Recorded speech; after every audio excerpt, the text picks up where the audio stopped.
Well, good morning, ladies and gentlemen, and welcome to Doppler's Gear Garage. Happy Saturday to you. You might not have been expecting me to be playing an acoustic guitar this morning. But then again, it's just in time for Christmas. How's everybody doing? Who have we got here? Who is here? Say hello. Say hello. Say hello. By the way, in case we haven't met, my name is Doug. This is Doppler's Gear Garage, and nice to have you here on a Saturday. Zach, good morning. Hello to you in... is it sunny down in Venice there? Why is it not coming over into the broadcast here? Come on. It's being shy. That's interesting. Okay. In any case, it's raining cats and dogs here. Chris Alexander. Bill, what's happening, my man? Aliens or drones? Bust out the flying V. The funny thing is, the real question is... good morning, Paul. It's pretty funny. The real question would be, which flying V to bust out? It's kind of it's shenanigans going on around here. It's crazy. And gosh darn it, I do have a V plugged in over here. So we just might be busting out that V specifically for you. Good morning, my friend. The Gibson. And I don't think you mean this Gibson. We will definitely, hang on, I don't have my stand handy. We will definitely get there. All right, gosh darn it. So first of all, good morning. Let me move this cable here. And it is a pleasure to have everybody here. Oh, you know what? Hang on a second. I can do this. Hang on. Let's be grown-ups about this. Let's find a guitar stand. Let's not break anything. And I've already gone off camera in the first scene. Hang on. People are probably wondering, what in the world is going on here? All right, you are going to sit here, and you are going to come here, because we got to do this. I'll bust out the V, gosh darn it. A little vegan going on here. There we go. How about that? Let's see what happens here. Do we have liftoff?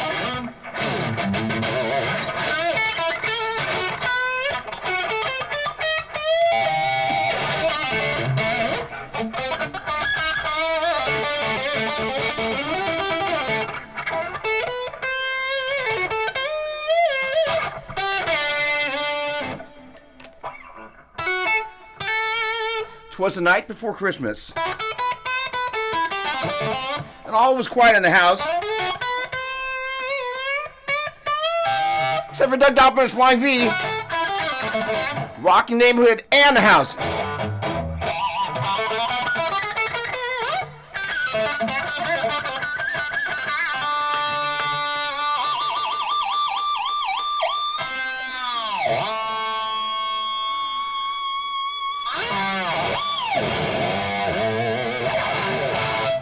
All right, got that out of my system. Holy cow. Thanks for that. I needed to do that. Now, all right, first of all, let me just check in. Thank you. For some reason, I can't, my ability to bring people into the broadcast has gone away. I got to update my streaming software here. I saw a notice for that, but what's interesting is, there we go. Okay, it's working now. It's 55 and clear. There we go. Love that. It is raining cats and dogs. Bill, in case we haven't met, first of all, nice photo there. Welcome aboard. Pleasure. Okay, Jerry, what's going on, my word? What's that hollow thing called, right? I don't know. So, we've got a really cool thing that we're going to do. Jonathan, hey, good morning, my friend. Great to see you. Look at that photo. The friends and family. I love that. Hello, hello, hello. Excellent, excellent. Is that a new acoustic guitar? It is not a new acoustic guitar. John Mello, hello, my friend. Great to see you. Gosh darn it. It's a great story about this guitar. First of all, I think I probably said a million times I hate headstock tuners, except for when I'm out of tune, and then I love them. But this is a guitar that belongs to my dear friend, Glenn Franzen. And this,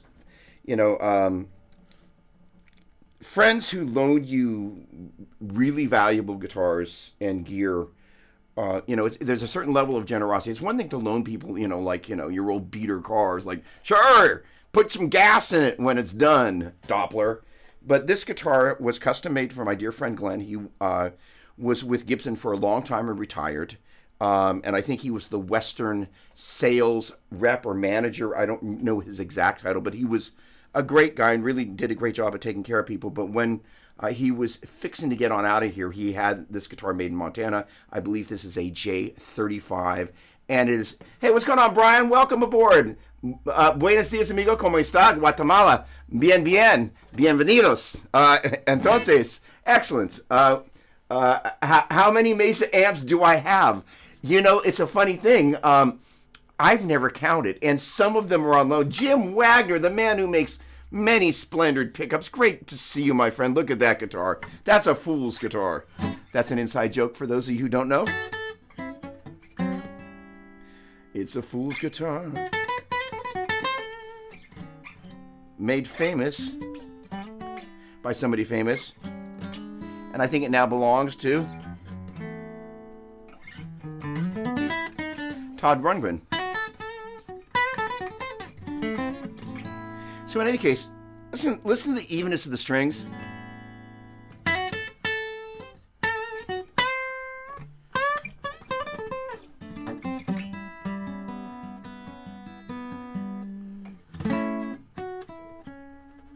All right, so the thing is that Glenn had this guitar made, and it was commissioned for him, and I borrowed it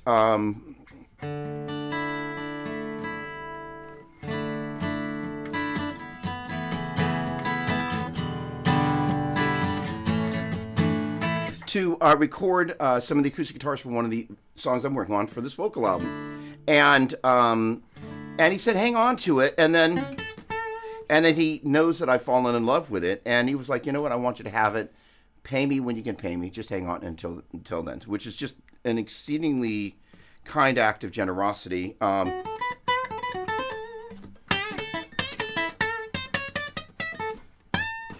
I mean, it's crazy how playable.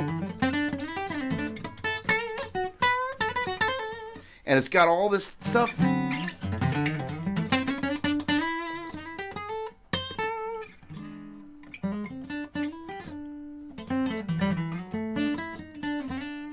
And I actually played a little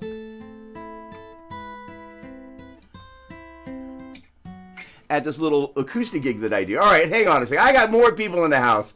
That's Seval. Come on, our buddy Jim Seval. I was just talking. So the funny thing is, it is a very small world. Now, I do not know how to... Strat Dog's last name, Garnowski, Steve Garnowski, played in a band with Jim Seval when they were in their early 20s. So what's amazing is that, you know, you've got this inner working of people who know each other, and I just love that. All right. Mark Turvey, Maestro, good morning. How is that Strat / single coil thing going? Scott Gaylor, good morning to you. Hello, my friend. Great to see you. Adam, hello, hello. Rick, wouldn't be a Saturday without you. Okay, so why am I holding this acoustic guitar? Every so often, there's something that happens in my world, and by the way, I will be playing a little bit of boogiedom. You know what? Hang on a second. Let me just scratch that itch real quick. Let me play this right here.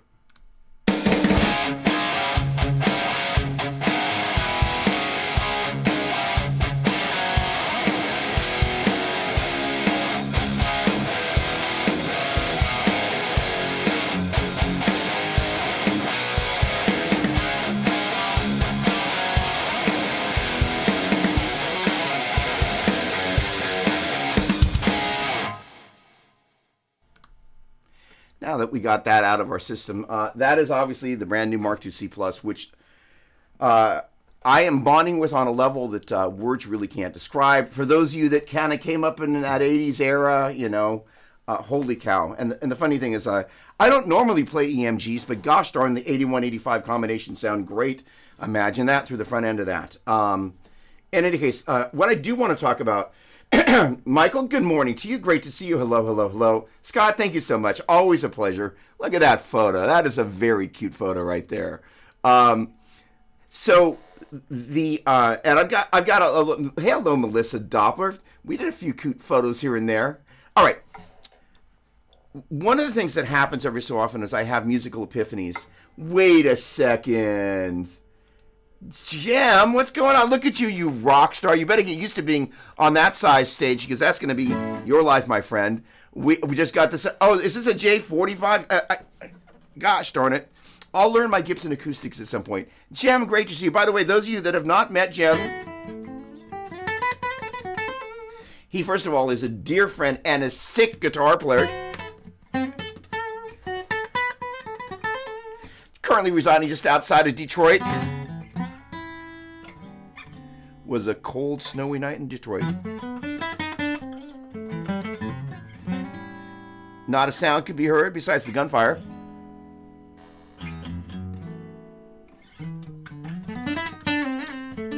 And Jem's awesome guitar playing.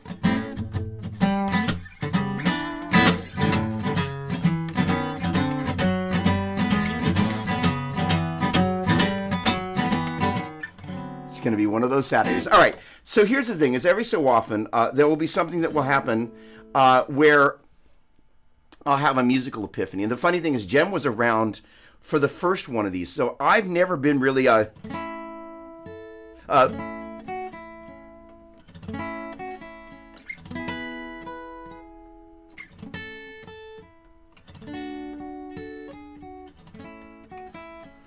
kind of a voice leading chord melody kind of guy, just simply because I just never thought to do it. And as I posted in my Theory Geek Thursday this past Thursday, the idea of I have this acoustic gig. Don't leave if you're thinking about leaving, because this is important. This will change the way you play melodies and the way you play solos forever, because it's just money. So the deal is, normally when we're thinking about playing solos, we just kind of put on our little solo cap and we think about the patterns that we play, and we kind of know certain notes sound better than others. But well, fine, if you're going to be like that. Gosh darn it, hang on a second. I'll take that distraction. Hang on a second. Let's do this. Okay.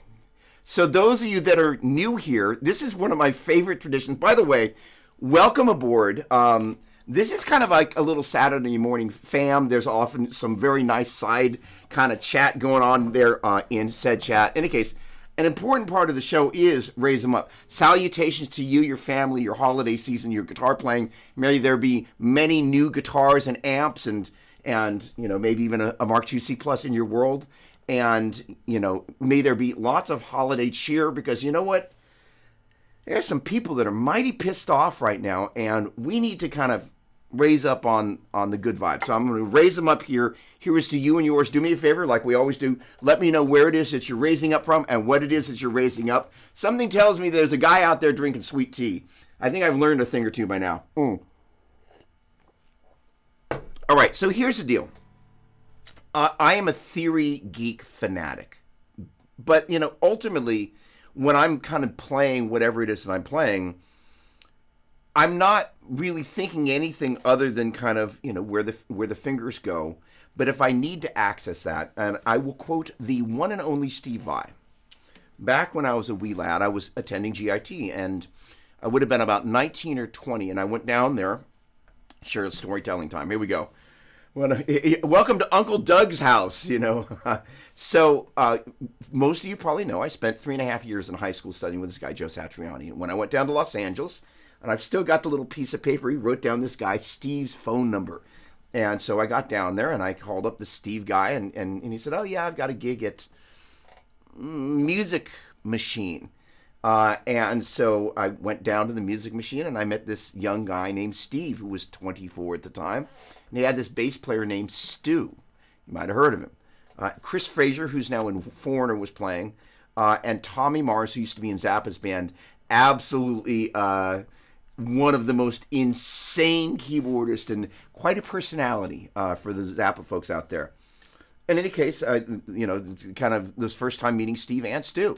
And so, in any case, Steve then came to GIT, where I went down to go to school, and he gave a clinic. And one of the things that he said, and I'm imparting this because it's so valuable, he said, I don't practice for my best days, I practice for my worst days. And I've never heard him say that after, and it might have just been something that he just kind of dropped, and just kind of like, one of those mic drop moments where you're like, but it just stayed with me all these years. They're not boring Booing, rather. There we go. They're stewing. Hold on. Good morning, Brad. Great. Hang on. There we go. Let's see if I can hit the right button. That's right. They're stewing. So there's a funny story. All right. So let's go all the way down to like memory lane.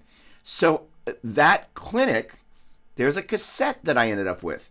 And on one of my breaks from school, I wasn't planning on telling the story, but here we go.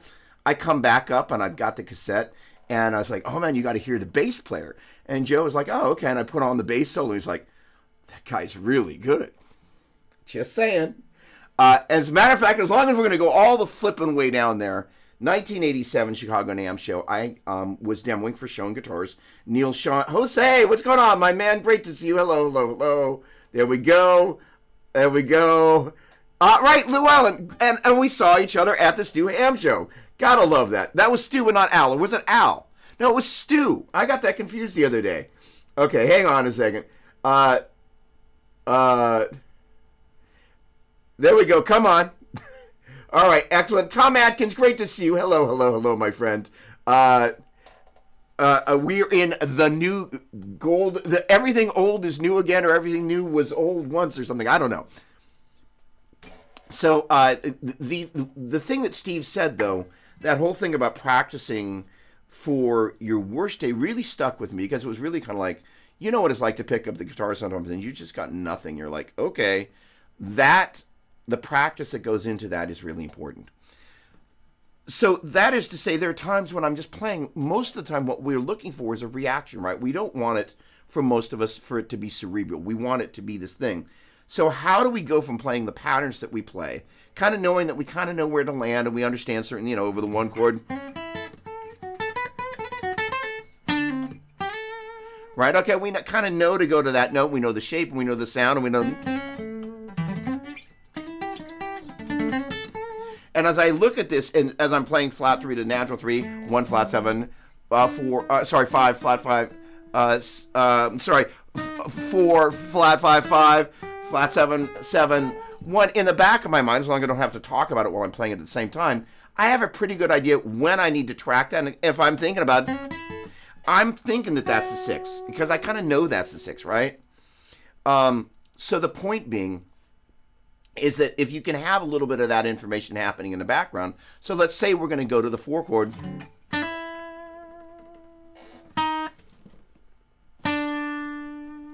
And if we know that this is I think I might have got it wrong a second ago, but that's okay. Here's my 1 flat 7 5, and that's going to be the 4 there, or the 4 right there, right? So the deal is, if we're here and we go to the 4 chord, if we know where that is, and let's say when we go to the 5 chord,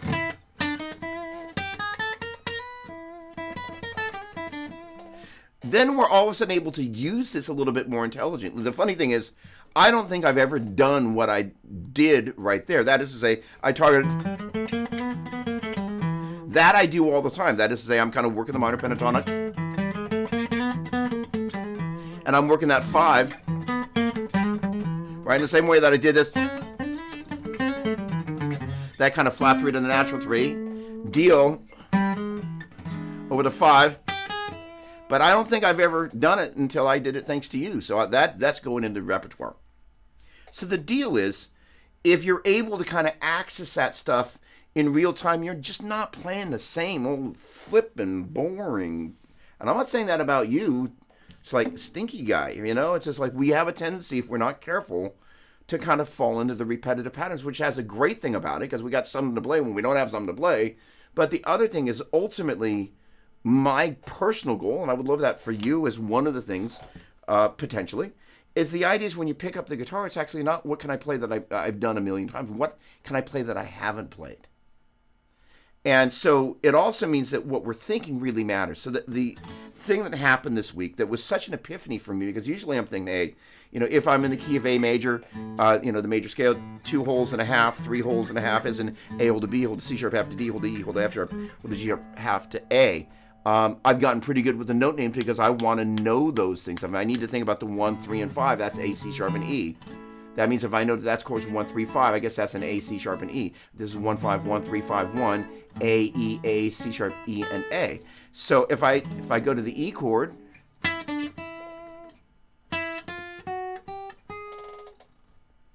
I know I'm hearing the 2. Na. That's going to be a B with a little bend up to the flat 3.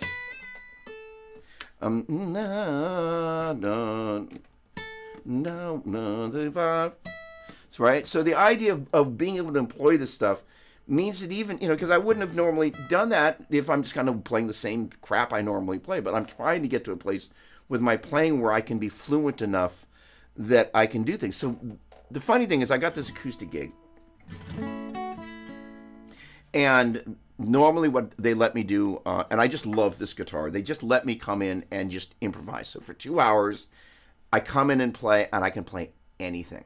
I actually even, like I said, I played Stairway this past. There's just a little piece of it, but it was, for me, it was really very interesting because I would never normally play it on a so quote unquote gig, but it was a great connection. The point being is that they wanted me to this time play a little bit of Christmas music, so I was kind of like, and per my Thursday thing, I was like, all right, I guess I got to figure out this melody. And all right, 5 6 5 3 5 6 5 3 2 2 7 1 1 5 6 6 1 7 6 5 6 5 3, right? But I excuse me, sorry about that. As I was getting to that, I was having a really hard time. There are times when I'm thinking about something that it comes naturally, and there are other times that I'll have a blockage, and I'm usually going, why is this happening? And what ended up happening was then I was like, well, first of all, I can't just play the melody. So, and I realized, if I'm not playing the melody on the guitar, they're certainly not paying me to sing. So I was like, I guess I'm going to have to learn how to go.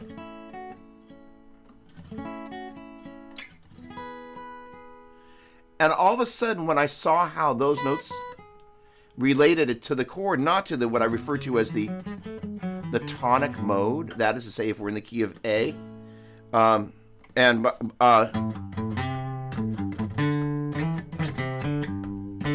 the way, Chris, you had a question where to come back to. It's an A, Dorian. The idea is whatever the note where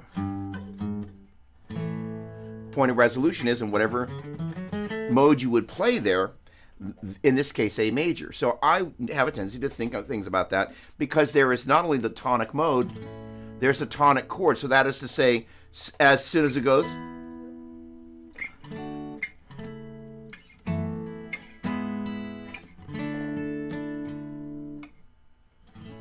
that tonality coming back to that point of resolution, so the 1, 3, and 5 of that, again, that A, C sharp, and E, this again, for me, at this point, I've attempted to weave enough of a kind of a circular mesh around the way I'm able to look at things and pull them apart, that a minute ago you saw me kind of walk through the scale linearly, and then you saw me pull the 1, 3, and the 5 as in 1, 2, 3, 4, 5, 6, 7, 1, and be able to name it as A, C sharp, and E, and this is 1, 3, 5, so I guess that makes that A, C sharp, and E. So to be able to pull that stuff together, just kind of like Steve said, on practicing for your worst days, or more importantly, practicing so it can levitate so you don't have as many worse days because you're in the discovery mode, right? So the idea is that, I would normally be thinking about the A, C sharp, and E, but try not to think about it, but just being resolving around an E, knowing it by sound, but it's also really good if you don't know which notes are good. The 1, 3, and 5 are the tonic mode, so that's going to be that A, C sharp, and E. So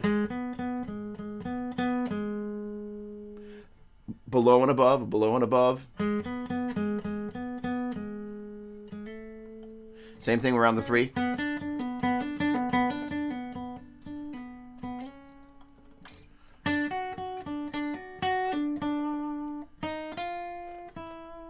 So I've been kind of falling in love with chromaticism.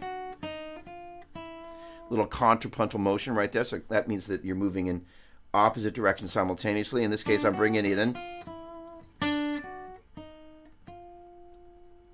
The other thing that's neat about using that type of the little chromaticism,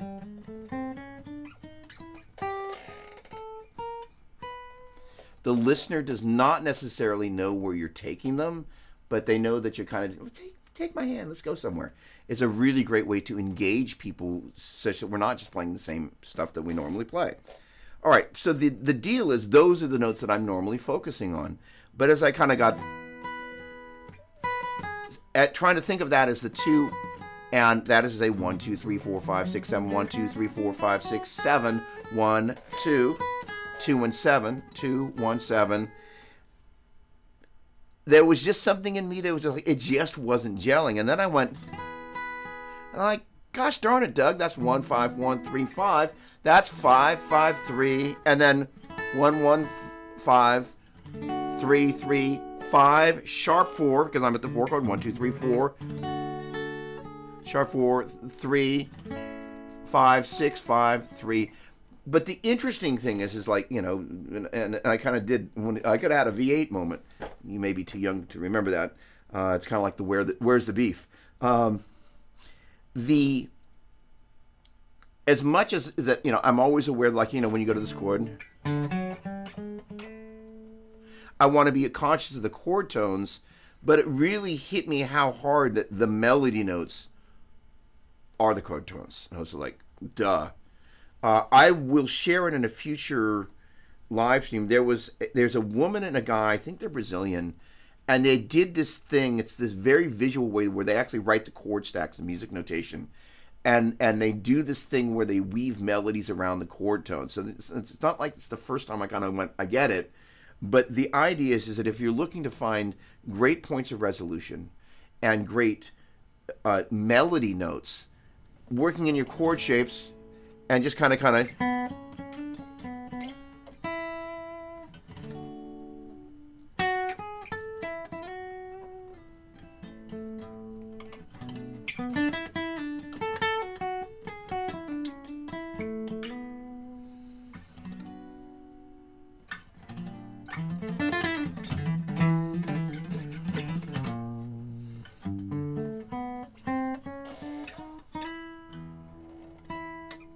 I'm looking for a G sharp.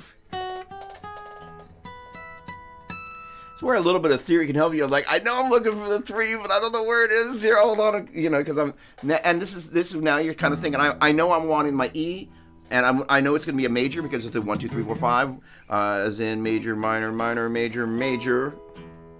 But I'm like, I need a G sharp. Is there a G sharp in the house, right?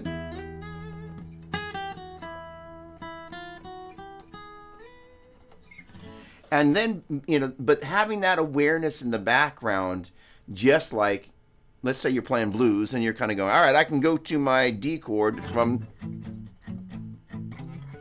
I can go there, I can go there. And you're going to make that decision based on a couple of things. How's my tone?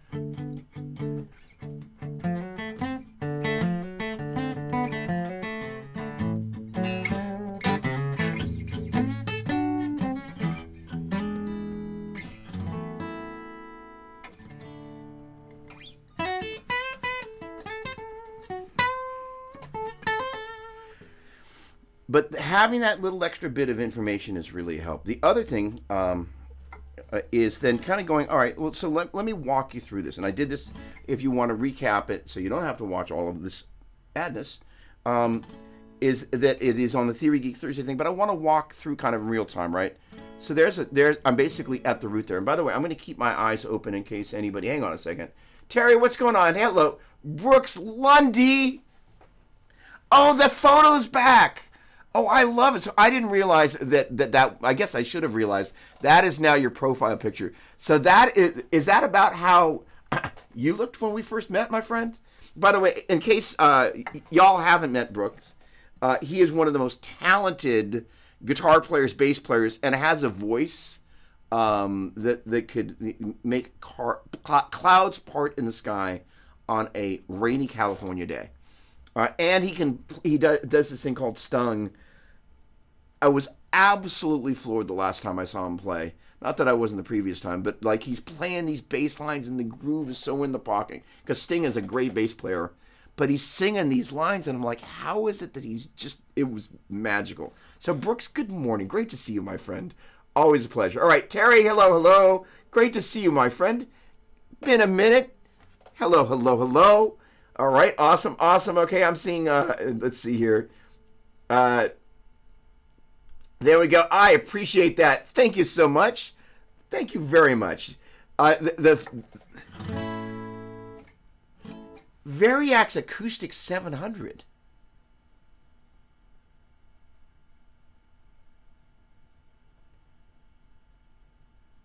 I don't know that guitar. Eric Martin Bureau. Good morning. Oh, there we go. There we go. I would always put the melody line in the top of the voicing of the changes. So here's the thing, and let me include myself in the people, and I'm gonna catch up on the chat here in just a second. So Scott there, and I'm gonna include myself in the. There are people that endeavor to sit with a real book and learn the really important lessons of reading, comping over those chord changes, understanding the harmony and the very valuable lessons that happen in that. And then there were the people like me that went to GIT, and I made a point of taking the latest classes in the day so I could stay up until like 3 in the morning, because at that point it was on Hollywood Boulevard, and I would come in there at about 11 or midnight, and they would have these rooms where what did they call them? They were the big jam rooms, I would go in there and I would play for like 3 hours at obscene volumes and just shred. At obscene volume, because I was like, that was my idea of a good time. And then get up next day, go to my classes, and then kind of hang out in the afternoon and practice, and then go shred for another 3 or 4 hours in the middle of the night. Other people who had a different approach were very studious and spent the time really going over the real book.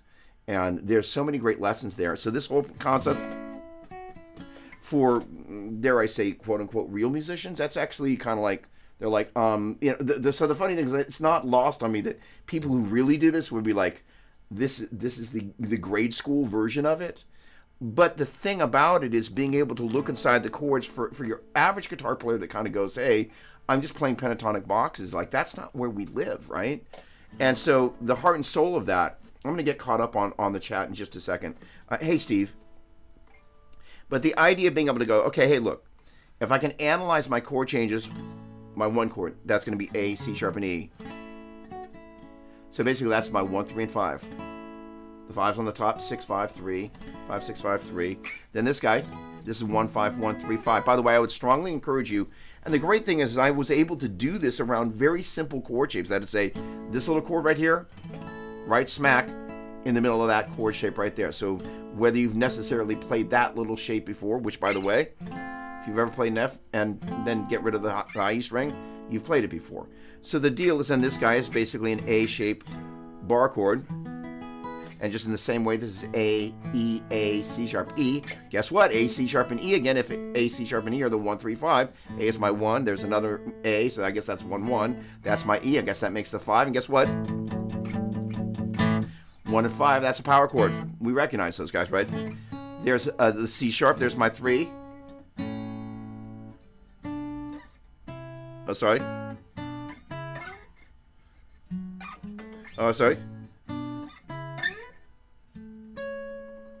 I've never really spent time learning Blackbird, obviously, I guess. All right, the point being, and there's another E, which makes that my 5 on the top. So that's 1, 5, 1, 3, 5. 5, 5, 3. And then my student, Eric Stevie Ray Vaughan, he really, it always pulls me back to the basics in a really good way. He's like, you got to go back and show, go over the stuff that's in the curriculum that's there, blah, blah, blah. And he always keeps me honest. And we've been working on ear training. Interestingly, he did something that was so genius. So I've been playing this chord like this. And he just instinctively played that guy, put the 5 in the bass and played it in second inversion. So that was to say we came from. And that note, besides being slightly out of tune, it was such musical intuition. And so there is a bunch of this that it doesn't matter what you know, because ultimately the instinct in the moment is what carries you. There's a video of Andy Timmons sitting in with G3 in Texas. And Joe hits this note with the whammy bar. and Andy plays the exact same note with the pinch harmonic. And I mentioned it to Andy. I said that was a moment, because that type of, it's like the Olympics of guitar. So when you walk out there and you're like, oh, I know that note, Mr. Satriani, you're just kind of like, there are all sorts of other distractions that happen in an environment like that, as opposed to like, well, here, Joe, oh, and he just went to it. That's musical intuition and part of what makes Andy brilliant. All right, so the idea that he just went there and put that 5 in the bass, I was like, there it is, right? And I didn't hear it. And I saw him go to do it. And I started to correct him. I was like, coming from, all right, then, and this is where kind of a concept that we talk about, micromodality. And it's a really interesting thing. And that's where this little bit of the whole conversation is going. Is if this is the 5 chord, I am taking the 1, 3, and 5 of the Mixolydian mode. And for that minute, we are hanging out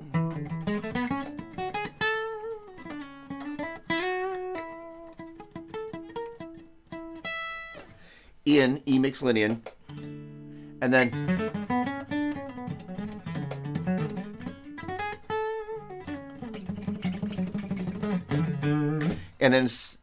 E D Lydian, and then back to our primary tonality, our tonic mode, A major.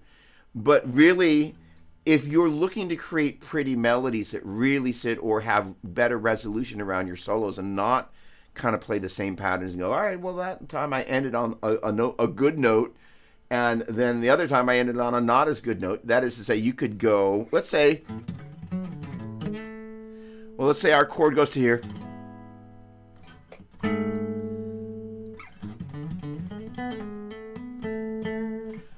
Great over that chord. Not so great over that chord. But the idea is,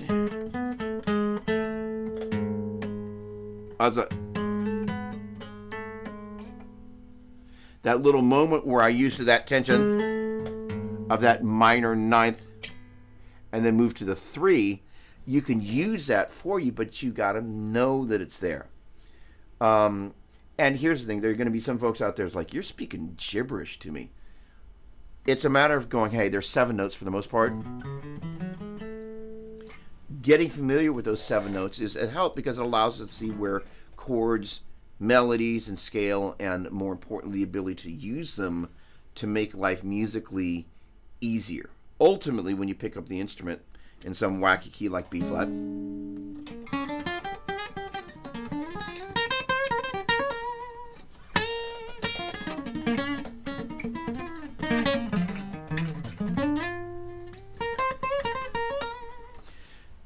kind of the biggest thing I'm thinking most of the time is B flat.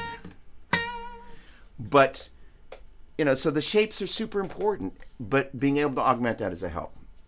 Enough rambling here. I do not know Wheel in the Sky.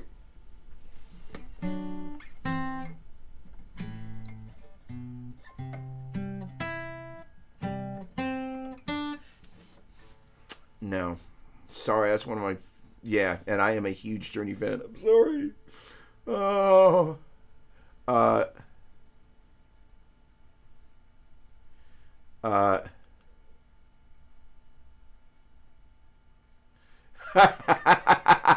It's a funny thing, those classic rock bands. I think some people thought that for decades, my friend. Bobby Valdez, great to see you. So contrapuntal. Yeah, so I've really fallen in love with chromaticism. So, the thing is, like, the great thing about, it's one thing, if you were to think about 2 notes that you want to be familiar with. What's going on, Anil? Great to see you, my friend. Obviously, you want to know where the root of your key is, right?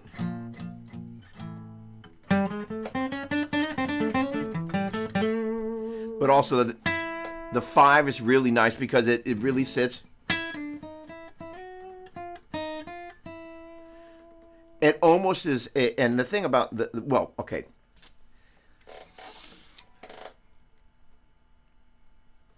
Sure, why not? We've been hanging out in A. So if I think about the 5, A, C sharp, and E, that E right there, all right, if I go, see how I do. Major, B, C sharp, D, E, F sharp, G sharp, A. Dorian, B, C, D, E, F sharp, G, A. Phrygian, B flat, C, D, E, F, G, A.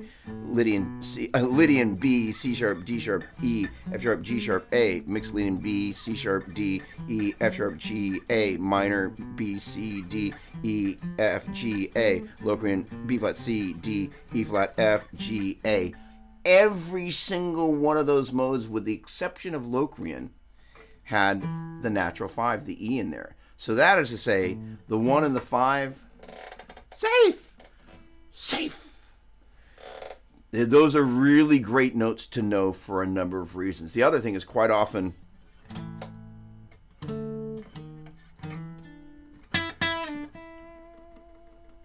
that 5 chord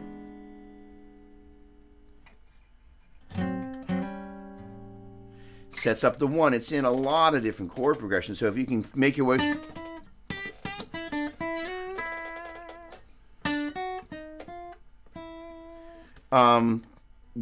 that's I've never really. Again, this is one of the things when you start kind of pulling back the layers and kind of go, oh snap, right? But hang on just a second. All right, hey Scott, have a great one. I am so glad to hear that you're chock full of students. Have at it, my friend. Always a pleasure. All right. Hola, mi buen amigo. ¿Cómo está? Bien, excelente. All right. Hey, thank you very much, Anil. I love this guitar. It is just... I have never bonded with an acoustic guitar like I've bonded with this one. And I think the strings on this are kind of like medium light, I guess. But this, I've gotten pretty comfortable with just kind of bending on this thing. And it's just a special instrument. Peter Daviduck? Hello, my friend. Oh, yes, you do. Yes. Ooh. So this guy was remade. So it's not a vintage one, but that's actually a really great price, I think, for one of those. Gosh darn it.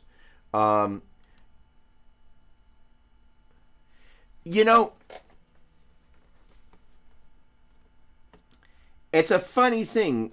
You have to do the math a little bit differently on the acoustic guitar because it makes you work harder. And the funny thing is that I wouldn't have. Actually, the funny thing is that other Christmas thing I did all those years. No, it was on an acoustic. It wasn't an acoustic. It was my old Ibanez. So yeah, it makes you kind of work differently for your take-home pay, and I love that. And yes. Oh wait. Hold on a second. You sold. Hold on a second.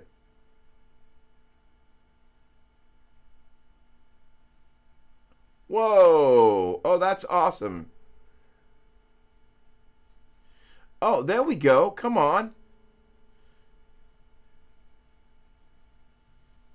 Excellent. Hey, Artie. Not only that, we've already done our raise them up, but I will salute you. Salutations. But coffee first. Hello.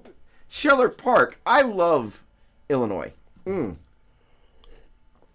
I have family in Chicago, and I take it East Schiller is the same Schiller as Schiller Park, but I have a strong emotional attachment. Most of my relatives and family from Chicago are no longer alive. My grandma used to live on 2755 North Sheridan Road. It's amazing things you remember when you're old. She hadn't lived there for decades, but Chicago kind of in August, it's just beautiful. What a great lake. So awesome. Hey, Artie, pleasure. All right, you know what? I'm going to take a moment here and I'm going to switch gears. I'm going to play a little summary of some boogie video just because.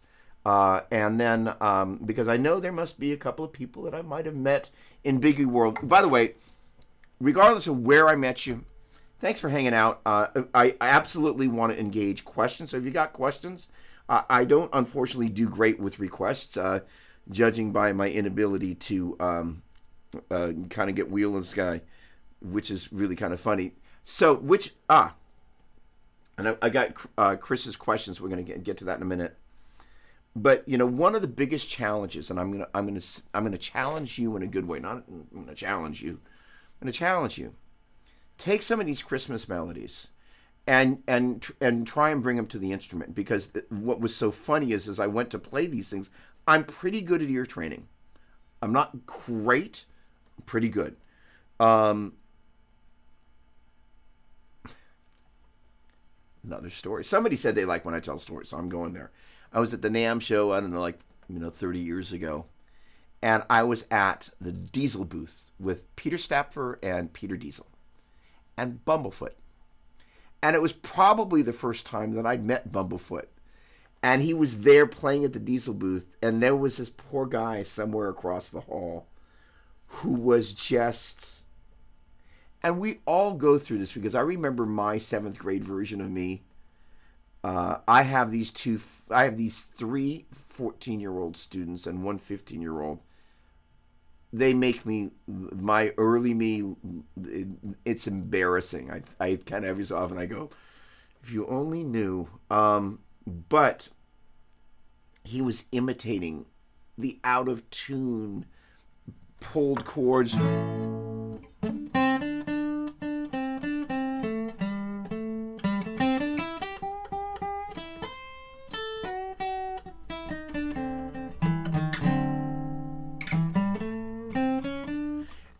But it was better than that. And he had taken the nuance of every single thing that was really almost unlistenable at stupid volume across the entire hall.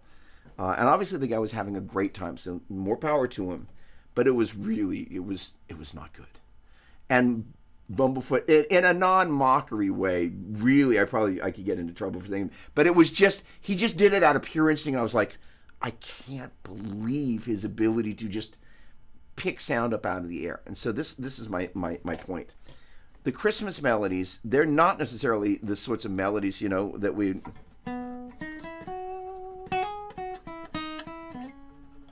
we normally, use for guitar stuff, where quite often guitar melodies make a little bit more sense because of the way they're fingered.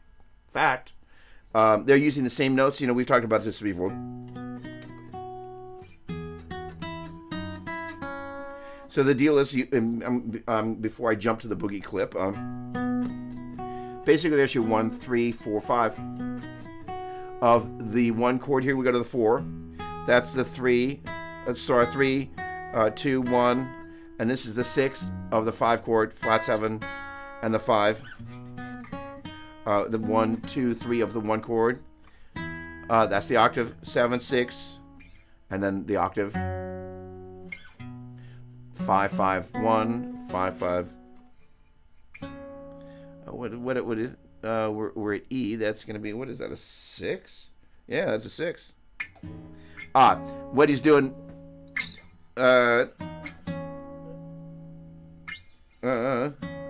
C sharp, right? He's creating a little bit of, no. That he's setting up that 5 there. I'm like, oh, it's really crafty. But the point being is that internal harmony, seeing that sort of stuff is really how you kind of pull the layers back and understand how things are really working. It's a funny thing because most of the time I'm very fixated on the tonic mode, because as we go to solo, we generally, if we're not playing jazz, we're not following the changes. But because of that, we kind of are at a loss as kind of rock guitar players. Okay, let's see. Sonia, good morning. Hold on, where'd my... Go. There we go. Great to see you. Hello. Always ever faithful. Always a pleasure. Always a pleasure. All right, good. A holy guitar. That's so funny. All right. What's going on, Brett? Great to see you. Hold on. Hi. I'll probably do that every time. That's so cool. What I did is I put together a little compilation of all the first demos for this amp, and I'm just going to go ahead and roll them because I know there may be some people out there from Boogie World, and in case, and I just first of all want to say hello. Thank you for welcoming me further into the family. I've been playing Boogie since 1981, but I'm kind of getting a chance to know some new people, and it's always nice. So welcome to the family, and thank you for welcoming me to yours. I'm going to play basically a little collection of all the clips that were in the first video, and later today I'm going to probably be hopefully finishing up the demos for the second one. So in any case, let's give it a roll here. I'll be back in a sec.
All right, I just got to say, gear makes you better.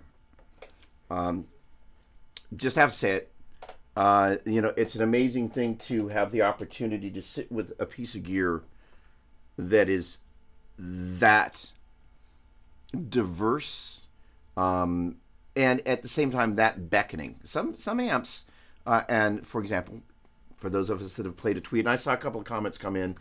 Thank you, and you're welcome anytime. I love that photo of us together in the hall, my friend. That sounds a little strange. Hanging out in front of the big painting in the hallway there, Jim and I, just hanging out, having a bro hug. Thank you, Rick. Always appreciated. And yes, that Strat in Class A mode, my friend, that is probably, of anything that I've ever played, my favorite Strat sound ever. It just was really kind of. And by the way, James, hello. And Paul, so let me get to your question.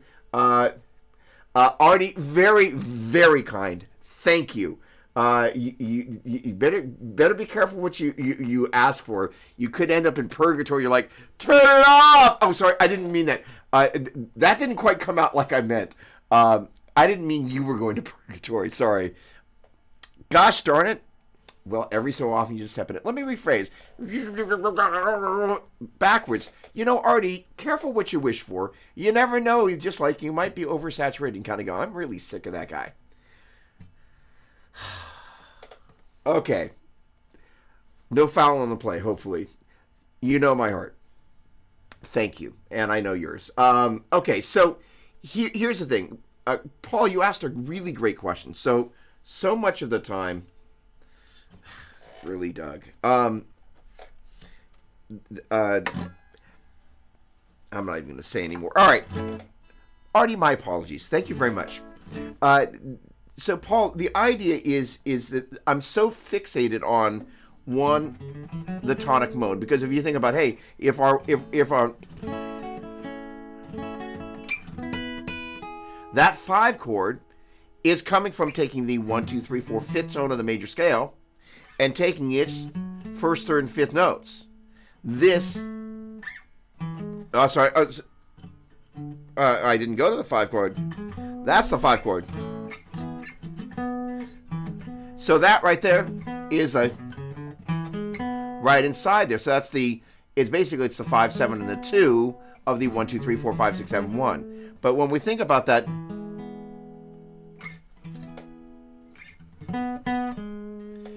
it's a very interesting thing is that I would normally be inclined to think of that again as the 2 and the 7, but when you think about that little chord, it's the 5 and the 3 of the and then the 1 of the 5 of the 1 chord, right? So seeing that inside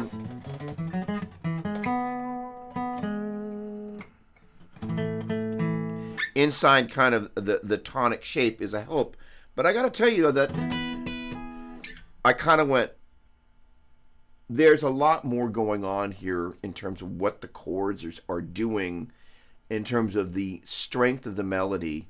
And yeah, that the melody's going to come off the chord. It's going to be resonant with it. But when I began to realize I'm playing this melody straight out of these chord shapes, I was like, that's a different way of seeing it. You're like, holy cow.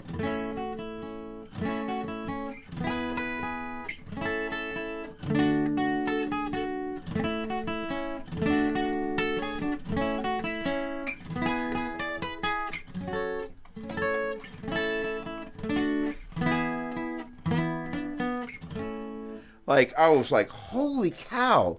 I mean, pretty much any bonehead could play that and not labor that much. The initial part of getting there, if you didn't study kind of jazz and learn, that voice leading and all of that stuff, not as obvious. But once you play it, like, it's just literally right within those chord shapes. I was just like, oh, man. So, in any case, all right. Hang on a second. Thank you, Rick. That sound. The funny thing is, every so often you have a moment in your room playing, and you kind of go, "That was a moment." It was just kind of so cool. The C sharp. So. Hang on. So there we go. For example, the C sharp in A major is the 3, and the C sharp. Yes. Okay. So let's talk about the C sharp, because I'm going to run with your C sharp here. So basically, it's a chord tone of this A major. Again, A, B, C sharp, D, E, F sharp, G sharp, A. So the natural 3 is a chord tone that's happening there, right?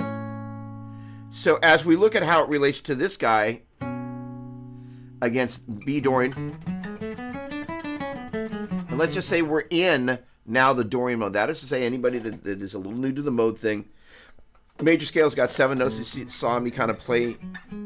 If I were to start the major scale off of its second note, that's where this Dorian comes from, Phrygian. So on and so forth. So we go back to this Dorian mode. So the C sharp is the second note, or if we go up the octave, not a really great sounding note, but again, what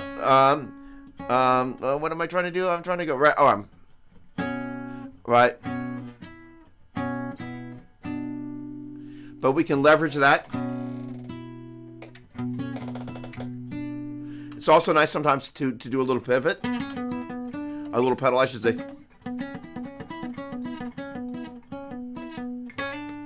So then what I'll do is I'm using that C sharp there.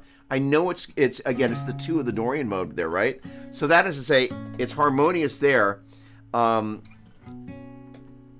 so harmonious there, but I can use that along with another tension notes. In this case, that's the Dorian compared. If I played the B major scale and I played the B Dorian scale, it's going to have basically this B, C sharp, B, C sharp, D, E, F sharp, G sharp, A, B, so that it's the 2 there. But if I think about that tonic chord there, that's going to be a B, B, D, F sharp.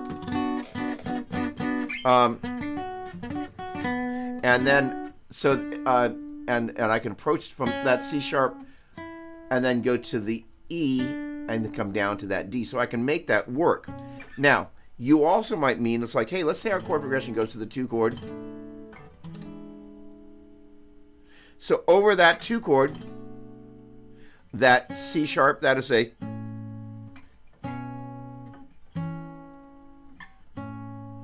so let's just say I'm going to build tension.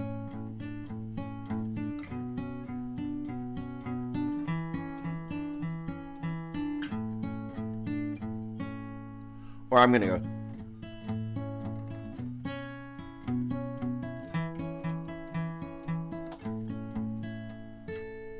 So that 3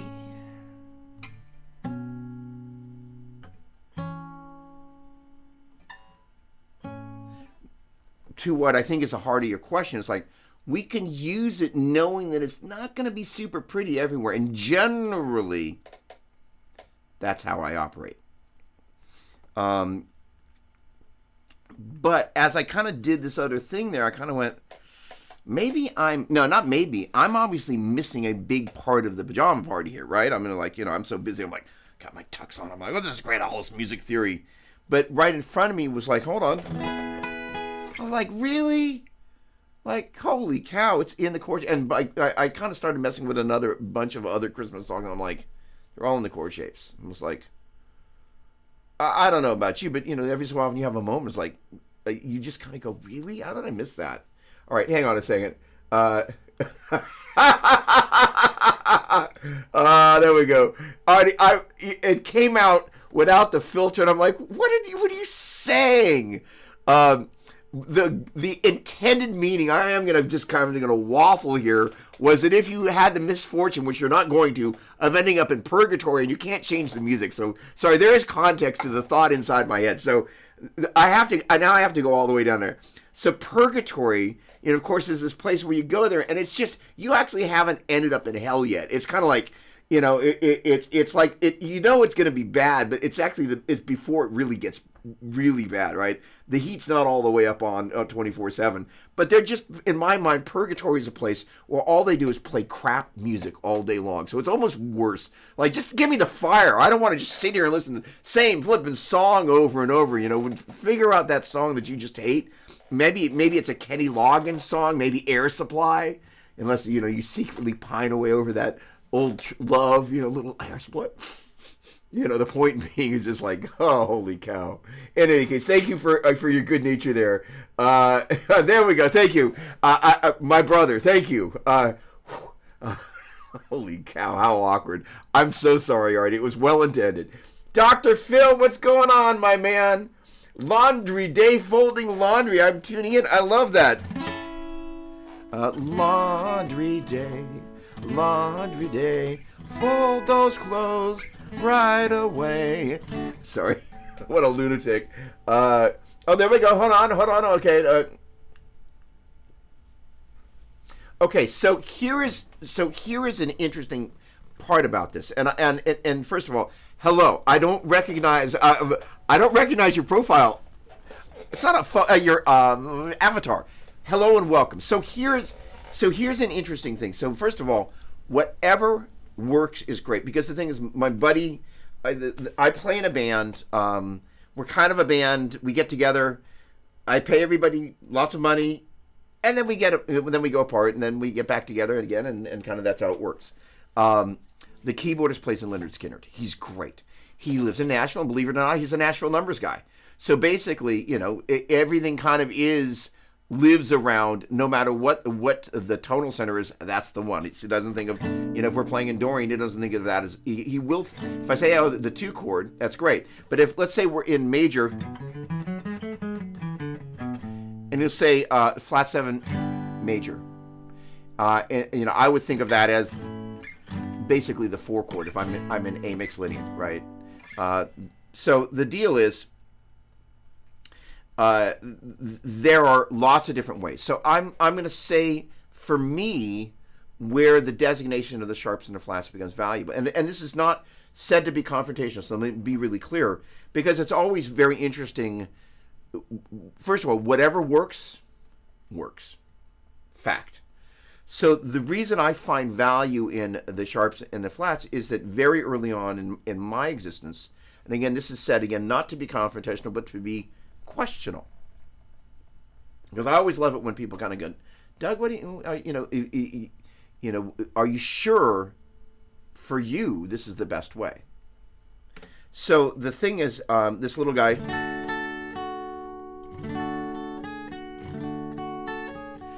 most of the time when we play, a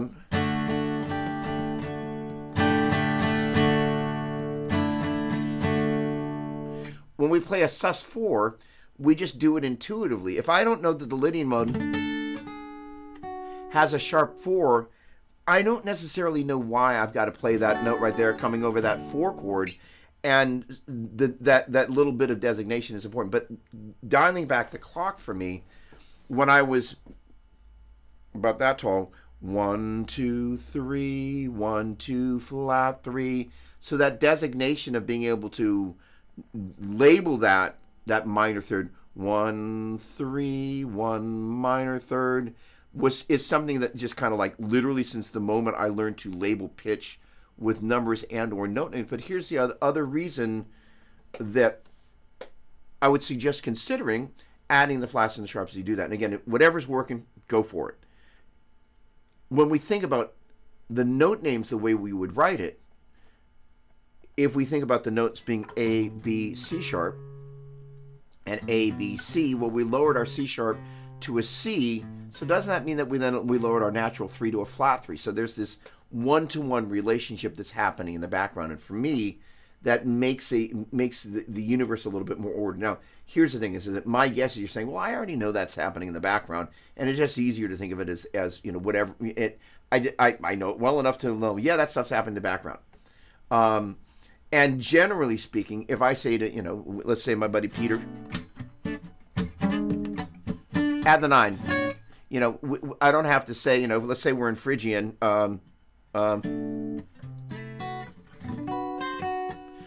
He'll know to play the 9. I don't have to say add the flat 9. So, to your point, touche. All right, Paul Richard. I don't know what you're thanking me for, but whatever. Paul, I'm very fond of you, know that. So this is, so there you go. Sorry. So this is, I think it's a J35. So sorry, you may be looking on a mobile device there, and that, in which case that's tiny. Hang on, wait. Here we go. Hang on a second. Hang on. The macaron. Okay, that I don't know. Ben Tom, what's going on? Great to see you. Hello. Pleasure. How's your mom doing? All right, hang on. To be clear, no, thank you. I mean, thinking about keys IEC. All right, good. I visualized the neck root. Okay. No, that's great. Okay, so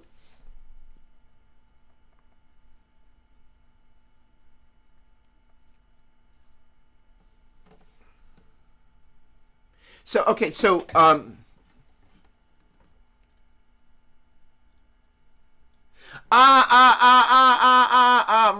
Okay, got it. Okay. So self-reflection, again, not confrontation. Let me be really clear, because as I get to know people, there are people that are dicks out there, and I don't mean like, you dick. I mean, like people are like, oh no, well, blah blah blah, as opposed to like, hey, we're having a conversation here. We're theory geeking out. So I had an epiphany. I was teaching at one of the guitar camps, and I am a scale degree number freak.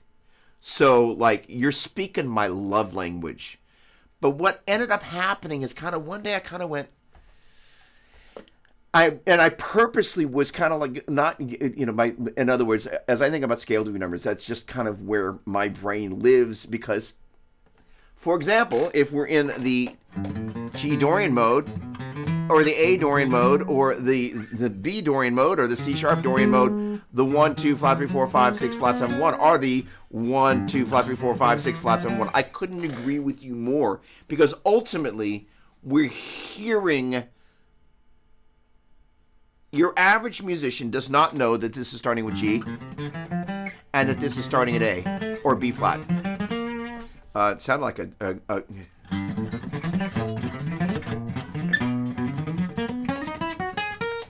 there's a little Queen thing up there.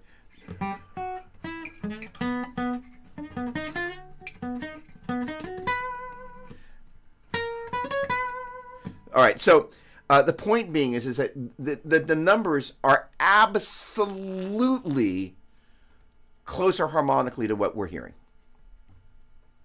Nobody knows the difference whether you're playing a 1-3-5 at A or B flat, and nobody cares. However, when it came to bringing that back down to the fingerboard, kind of one day I was like, I think I'm missing something with the note names. And I really kind of, and it was actually, because I had taught scale degree numbers as kind of like really hardcore for 20 years at that point, probably. It was just one of those, and I think we've all got that, like, yeah, I should be paying attention to that. And I know at some point, it's always possible this will be one of these several things that will come back and you go, you should have spent more time reading music, but no, you had to stay at jamming until 3 in the morning in the performance room. So I was like, and mind you, that time for me was really valuable. It was an integral part of everything that happened in my world afterwards, and I knew I did the right thing, but that doesn't mean that it wasn't at a cost. So those sorts of things that I'm like, yeah, I purposely chose to ignore that. All that to say, I was like, I kind of went, okay, and so the note name thing, where it's really paying dividends, and I'll say this to anybody here that wants to solo better. It's like kind of like note to self. Hold on a second. YouTube title, thumbnail: How to solo better. How to solo better. Okay, that is a video. I was like, all right. Everybody's like, yeah, I want to watch that. So the deal is, let's say we're in A. Well, the great thing is, if we can find all the A's,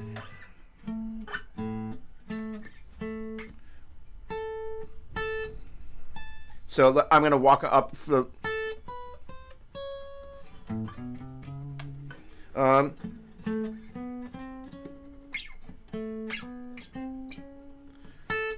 I played it there. So, it allows me to cut and paste in a non-playing the same fingering in the same way that I do, and allows me to, well, the funny thing is I'm thinking about 1, 2, flat 3, 3. I'm thinking about numbers.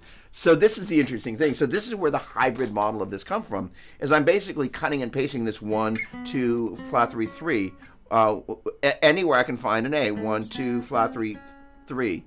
And so, without that kind of really being connected to the note names, I don't think I would have had that epiphany, because those are anchors that I can use.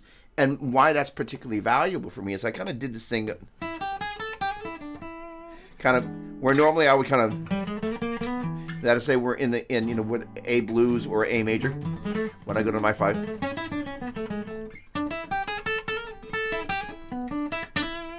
I wouldn't normally kind of play off that spot right there, but it's because we were calling out that, there's my fives. 1, 5, 5.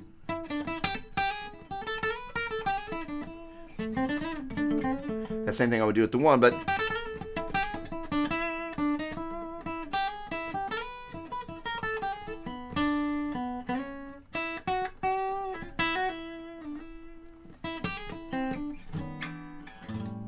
all right. Any case, really interesting conversation because this is one of my favorite things. Pretty much right up there with Boogie Amps. So I'm just saying. So awesome, love this. And first of all, again, welcome. All right, so Chris is. Hang on, wait. Hold on a second. Hold on, I gotta take care of business here. There we go. Come on. There we go. That photo warms my heart pretty much every time I see it, for so many reasons. That was taken from a little micro tour that Larry Mitchell and I did across the Southland, as we called it. And that, of course, is my dear friend Chris Alexander wearing the shirt. But it's also nice to watch somebody holding the guitar, just the look on his face, and just kind of the way he's holding the guitar. It's, because you're not used to seeing your guitar being held by somebody else. It's kind of fun. No, there. Thank you very much. So, no, but here's the thing: is that if we're not really careful, we believe our own hype, right? So, and the interesting thing is the longer I study, the more I know there is that I need to know, and that's actually kind of the exciting part of this that I just love. Thank you very much. This baby has been with me for now probably about 5 years. And that is an original Mark II C+. It started its life as a combo, and its shell. I did a video around the new Mark II C+. That is rather ugly. Get that out of there. Go away. But I pulled the combo shell out of storage. But I put a wicker grill on it. When this was shelled in the head shell. They did a black grill, and I was like, nah, I want the wicker one. John Petrucci's got a couple of those old ones, and I just love them. All right.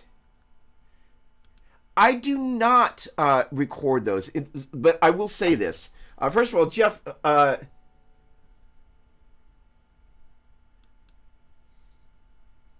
right, let me make a note. Gosh darn it. And I've got to get to Chris's question. Hang on. Nancy Griffith... singer. The challenge, the more you know, the more you can begin to know that the smarter you are, the wiser you are, the older you get, you realize the stuff you don't know is the stuff you really need to know. And I love that. Chris. Oh, I love that. That is so cute. Okay. So first of all, no, right, it really pops, right? So it had the black grill on. It's like, nah, I got to change this. So, any case, all right, Chris's questions. Let's get to this. All right, so started off, and I love this. There we go. Exactly. So, no, and so here's the thing: is like music theory. No matter what key you're in, that's the meat on the bone. We for those of you that weren't around the "Where's the Beef" commercial, that was that Wendy's? Where's the beef? This old lady was like, because everybody like goes skimping on the beef. Where's the beef? She goes in, but that is absolutely the essence, because it means also when you're and in terms of musical. First of all, you watch me do it. 5 6 5 3 5 6 5. I wasn't go E F sharp E C sharp E F sharp C E F sharp E C sharp. Oh gosh, E G sharp B B B G sharp A E A no F sharp A G sharp F sharp E C sharp. That's flippin' painful. Now, real musicians, I'm not insulting anybody here. That's not my goal. Let me be clear. But guys like Steve Vai, they can write that out.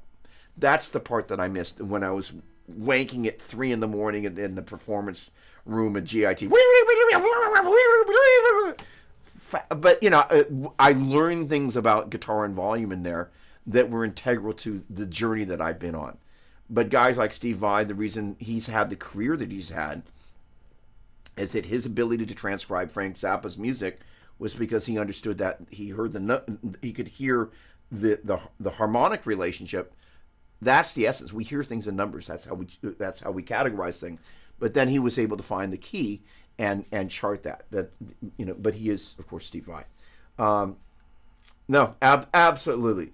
I just kind of.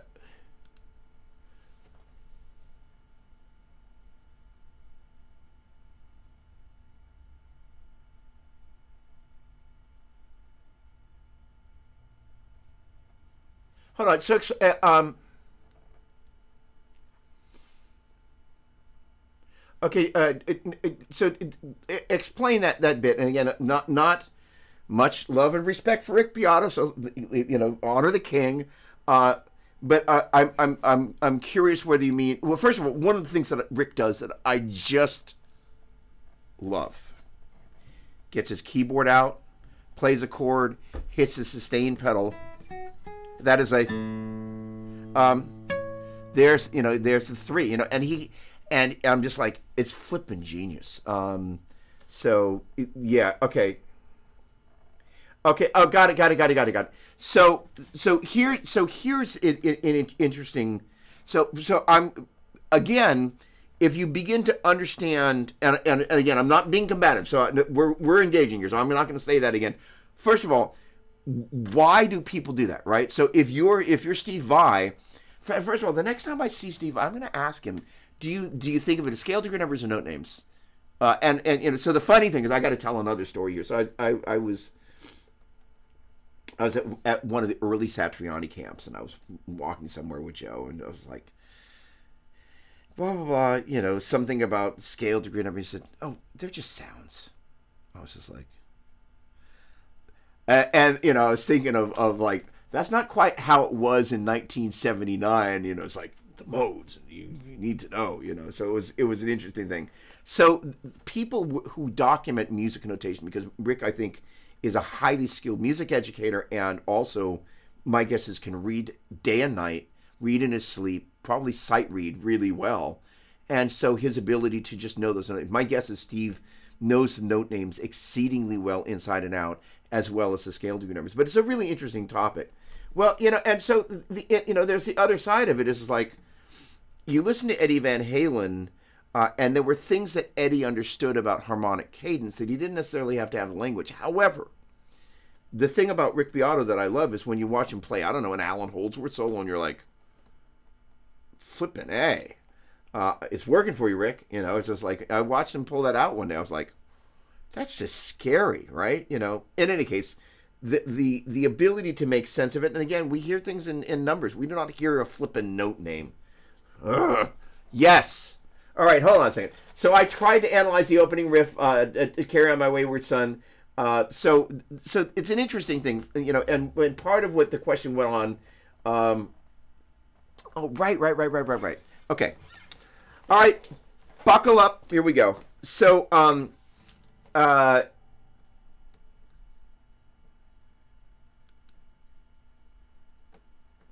we go. Hold on. It said his first few lessons, he was told to remember all the keys on the frets, all strings. He did reluctantly, but says it's the most important thing he learned. So this is the interesting thing, because I've been a scale degree number guy pretty much for 20 years, and it was about 3 or 4 years ago that I kind of went, I think I need to get this note name thing. And triads for me, C, G, D, F, A, E, G, B, F, Z, G, B, D, A, C, B, D, F, C, E, G. And then G, E, C, A, F, D, B, G, E, C, A, F, D, B, G, E, C, A, F, D, B, G, E, C. Those are the triads 5, 3, 1. Because I realized about a year ago that I was really sucking on being I could go 1, 3, 5 as in C, E, G, but G, E, C, not so good. And there will be times you will be going backwards down a C major triad, and you might need to actually know what those notes are. In any case, the let's see, which one of those threads was I going to run down? The ability to Right. That's where it was. I temporarily forgot where I was going. So, one of the and I will. There was as I was kind of reviewing things for Theory Geek Thursday, I was trying to remember whether I had done this, and it was an exercise that and I'm pretty sure I did it or some variation of it in the Theory Geek Thursday. Which, for those of you who are only seeing me on YouTube, I don't put them on YouTube Shorts for some reason. I just decided not to. But they're on Facebook and my Instagram at Doug Doppler Music. But the idea was, if you looked at this, and here we go, numbers: 1 flat 2 2 flat 3 3 4 sharp 4 flat 5 5 flat 6 6 flat 7 7 and 1, and picked any two numbers like a 2 and a flat 7, and kind of so, all right.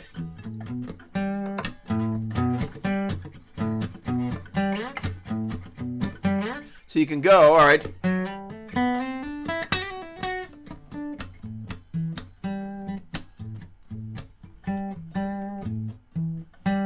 So you can also,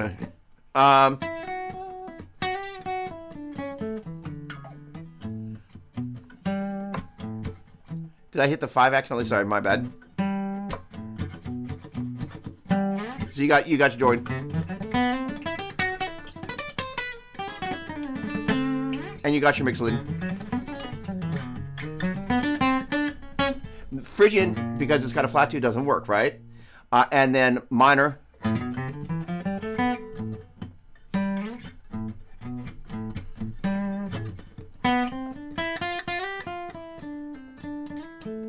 And, so the neat thing is taking only two elements and going, what are all my modal possibilities? Which, it's pretty flippin' really cool. And again, it's totally driven by the numbers. But it's an abstraction of how, when musicians get into a room and start jamming, 1 and flat 7. The other thing, kind of getting into what Chris was talking about, is like, okay, how do you know what the tonal center is? And it's kind of, let's just say right,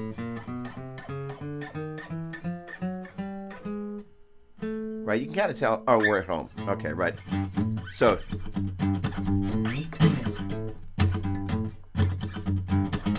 there's my flat 7. If that says that's my home, well, in major scale, that's a natural 7, so it's a flat 7. So we got a 1 and a flat 7, basically. So that could be Dorian.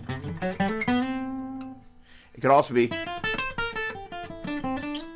and could also, and. So the neat thing about all of this is that once you kind of have the ability to recognize,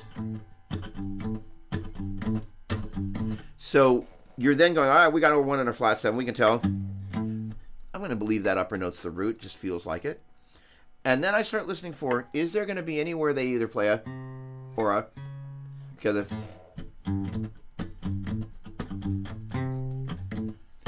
now all of a sudden that just became either Dorian or minor. Phrygian. Minor. And even Locrian.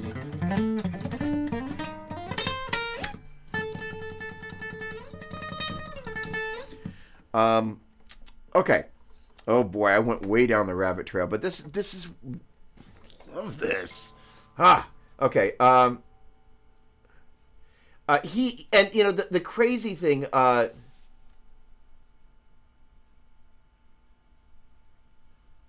so funny. There's an amp here that's, it's the Hendrix reissue amp, and it's got the KT, it's got the KT 88, 66s, yeah, 66s in it. It's just magic. I love that quote. All right.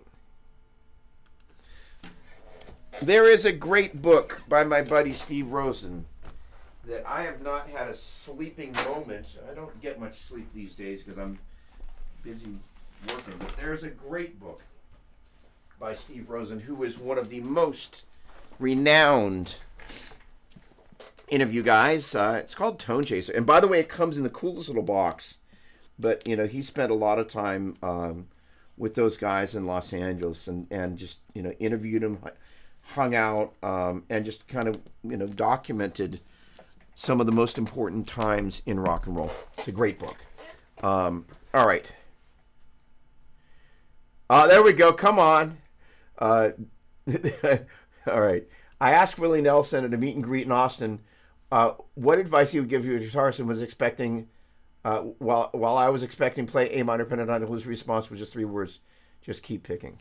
So and that is there is an essence about like, hey, how do we refine this down and just kind of make it something that's groovy. All right. I'm going to come back to this because I want to finish up with Chris's question, because he usually brings more than I finish. Carry on, my wayward son. So the funny thing is that, I am... I wonder how easy it would be to do that. I wonder how easy it would be to do that. Oh.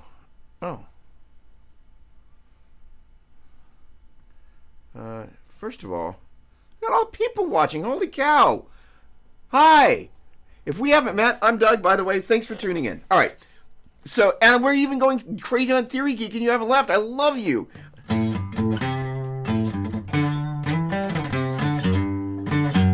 So, as a kid, I remember attempting to destroy that, and just kind of like...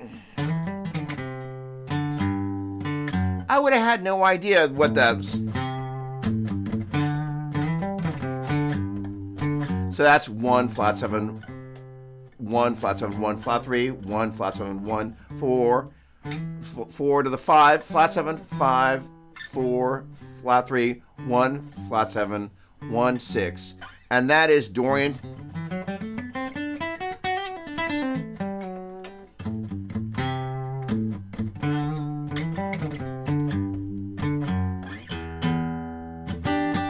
Flippin' rad riff.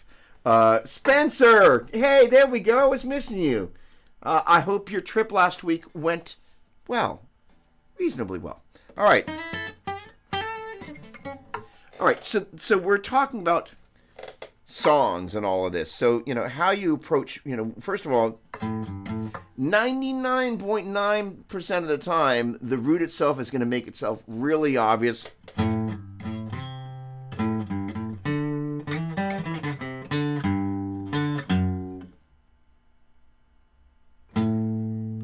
All right, so and it's almost as if let's imagine you're carrying a bag full of kindling. It gets heavy, or chopped wood, and finally you kind of like that weight can come down. You can feel that weight just get released there, right? There's one thing that I talked about. Did he say? Yeah, Carrie Livgren. Oh, we're going. There we go. That's, it's a funny thing, and I'm just going to take a little bit of that bait there, because it's an interesting thing, is it that, for example, let's say Motley Crue, fill in the blank, somebody from Motley Crue is a Buddhist. Does that make Motley Crue a Buddhist band? It's such a funny thing, because if somebody's a Christian, the perception is now that they're a Christian band. It's a really funny thing, right?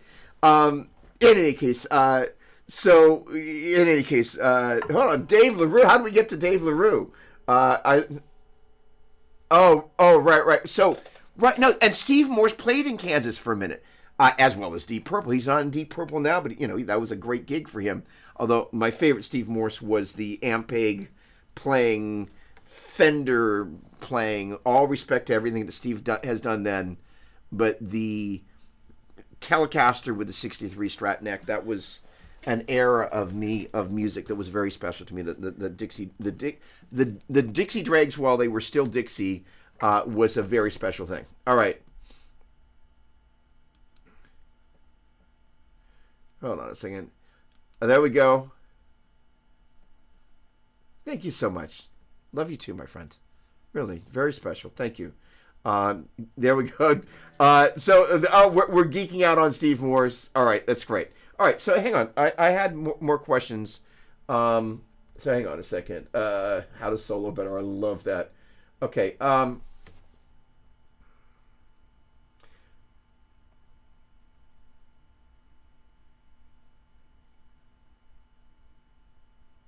Okay, so let me just read the full question here. Tried to analyze the opening riff to carry on my wayward sin, but realized that I wasn't sure of the proper key.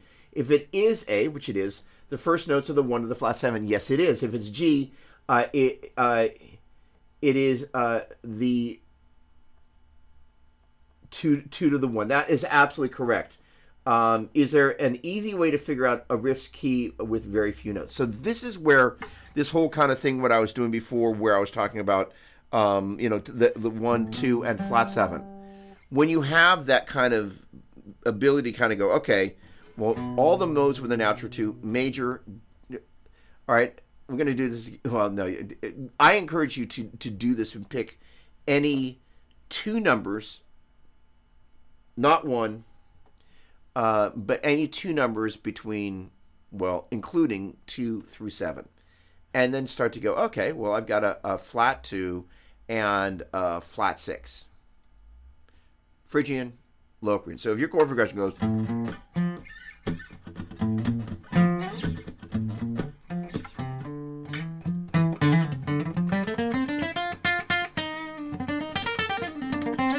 By the way, I have fallen in love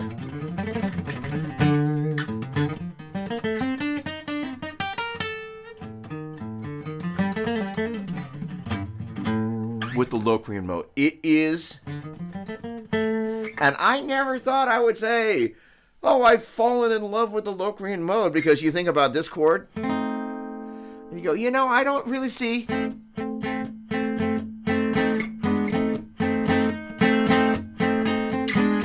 Not really feeling that, but all of a sudden,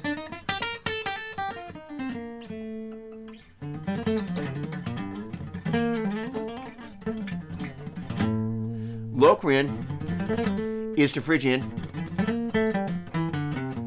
what Lydian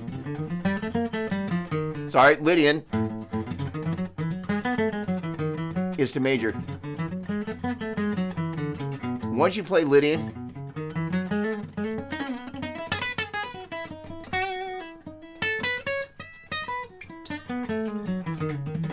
and you go to major, sorry about that, open string there.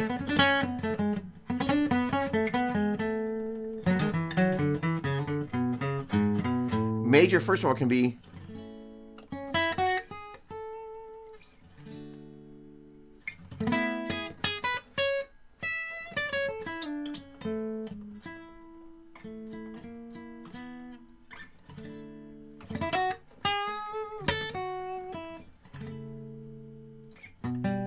oh, sorry. All right. All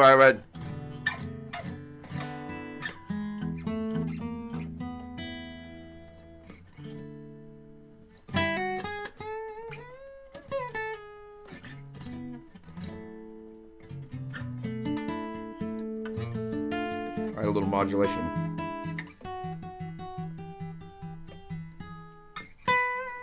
Can be really pretty, but on its own, sometimes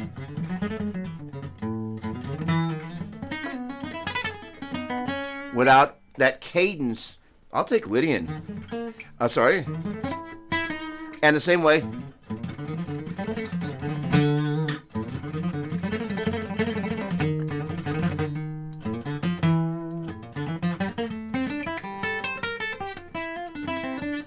Sorry. Now, once you kind of add the cadence to Phrygian,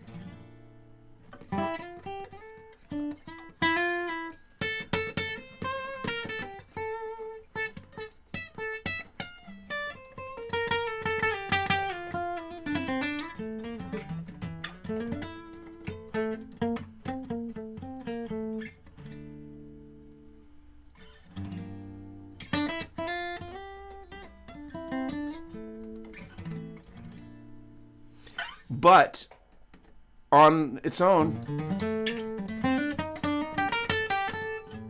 Locrian has a beautiful harmonic cadence.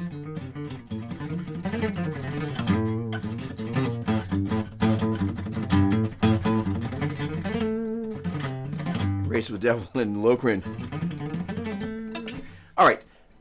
All that to say, modes, glorious modes. So learning to just kind of getting used to just thinking like, all right, what are the numbers? What are the things that they can be, right?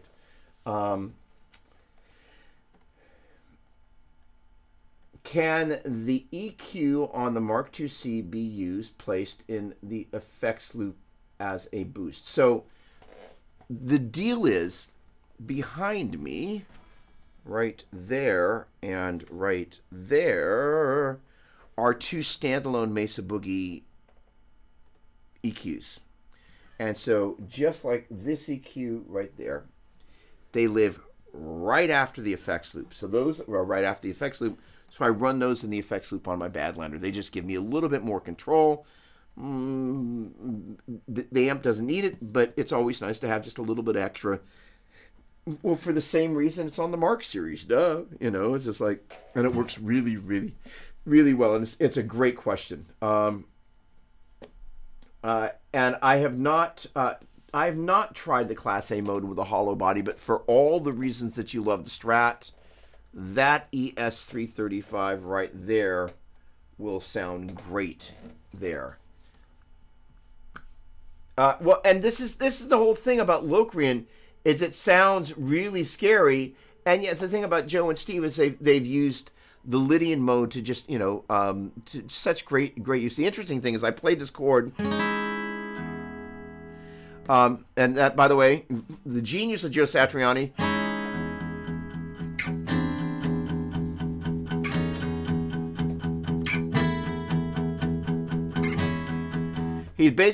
That's basically what I would describe as a sus4. That is, say, if we took our A major triad, that's a sus4. So what he's doing,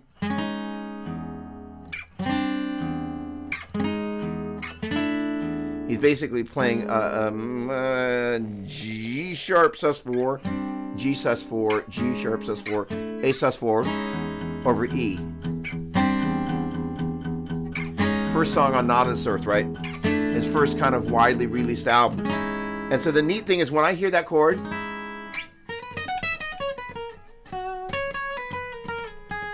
I hear it as a 4 chord, as a Lydian mode. But I was analyzing it with one of my students the other day. I was like, there's actually not a sharp 4 in there. So you could...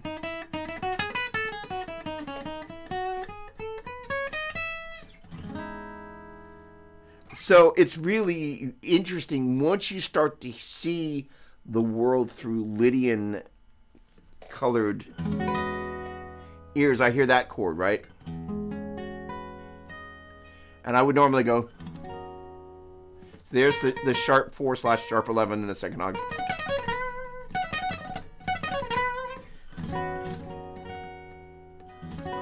So when I hear that chord, I hear that as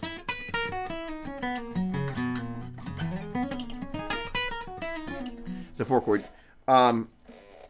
So yes, okay, and yeah, the Lokrin mode can just sound completely terrifying. I mean, like, you know, and you play that chord, you go, when am I ever going to use a mode whose tonic triad is that, right? But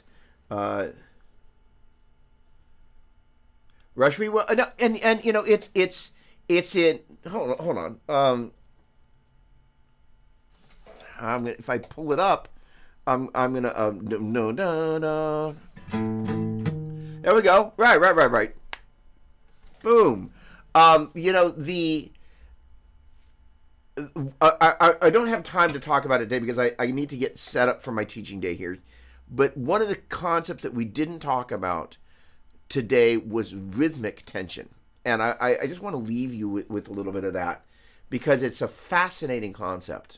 In that you da da da da da da da da da da, boom, right? As opposed to da da da da da da da da da da da. But there is a rhythmic.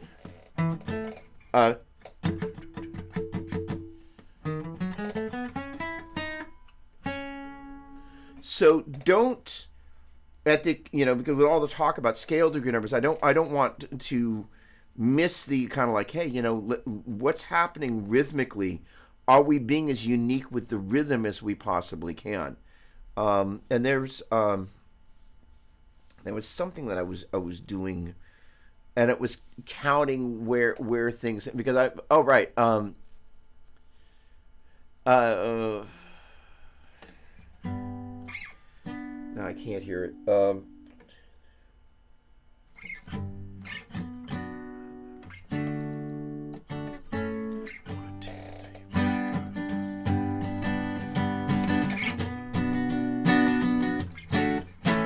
It's this thing at 6/8. 1, 2, 3, 4, 5, 6. 1, 2, 3, 4, 5, 6. 1, 2, 3, 4, 5, 6. 1, 2, 3, 4, 5. 1, 2, 3, 4, 5, 6. That changed. 1, 2, 3.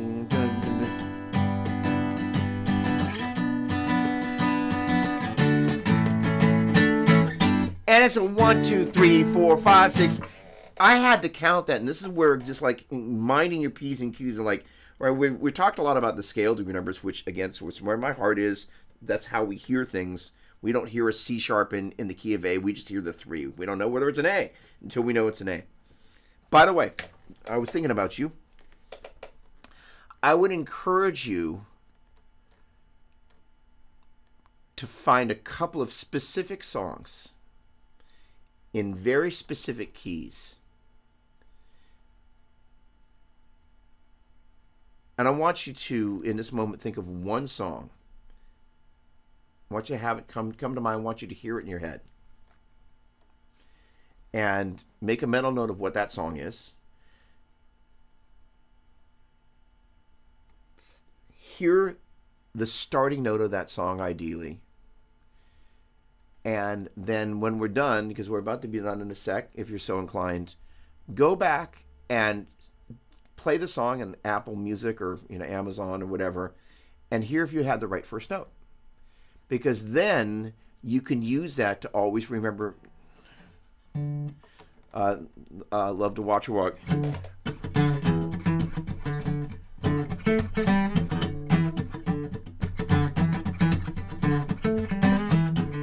Like I had this band, Captain Crunch, Love to Watch Her Walk. The first note was a D.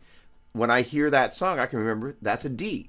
So it's a great way, if you pick a couple of different keys, to be able to kind of go, oh, I can find that note. And that will give you relative pitch. It's not perfect pitch, but it's a great tool to have in your pocket. And most people are able to do that. It's a really cool little trick to have. Oh, dude, no, actually, thank you very much. Awesome, appreciate it. No, first of all, you're welcome. And thank you. What else am I going to do on a Saturday morning? This is the fun stuff. And what I'm loving about social media and all the cool people that I'm interacting with is that I think as adults, we live in kind of a lane. We get traveling in the lane, and it's much harder in adulthood to develop relationships, communal relationships. And the thing that I've loved about hanging out on the Boogie Board and the Mesa Boogie Facebook group, and more importantly, home here, is that we get a chance to just kind of hang out and talk about, I don't know, guitars and gear and boogies and Gibsons and Fenders and Kramers and Epiphones and, all the stuff we love, as well as scale degree numbers. And we get a chance to, I love the idea, the longer I've been doing this, the more I'm challenging my, is that in fact the best way to go? And so we kind of, as we're rubbing shoulders, iron sharpens iron. It's a great thing. So thank you. Much appreciated. Awesome. All right, everybody. So I've got to get ready for my day here. I should say the other part of my day here, but this was probably the most fun I've had with one of these. So thank you for that, and have an amazing holiday season. Oh, hang on. He said Steve Vai. Hang on a second. Steve Vai, it's always about being relentless. Steve Vai said, always intense at the end of the message in the audience is listening. And you must have the intense desire to play this damn thing. I do. With pleasure, Tom. Always a pleasure. So, here's an interesting, as an addendum to that thought, it was something that happened. Spencer, I love you, bro. I'm going to take a break. I'm taking the last week of hey, Mike, great to see you, my friend. of the. By the way, Mike, once I get back to the JP2C, where are you? There it is. I'll kind of grab a couple of settings if you're interested. And I'll be happy to send them your way. There we go. Hey, all right. Good to see you, my friend. How you doing? That red. I love. Oh no, I. Yes, thank you. All right. I'm not going to teach the last week of the month and the first week of the new year because those are always a crapshoot. And so in theory, I'm finishing the singles. Hang on a second. All right, give me 1 second. Let me just do a little something here. And I used to know how to run this. Hang on a second. Let me see if I can do this. There is a mode in here where you can run my. You know what? I tell you what. Just hang out for a second. I'm going to do something here. I'm going to play a song. I have to figure out which song. I'm going to play you Hell or High Water. This has not been color corrected, and this is not the final mix. And it's going to play the boogie thing for a second while I'm changing out the video. So bear with. So give me just a moment. Let me just do this here real quick.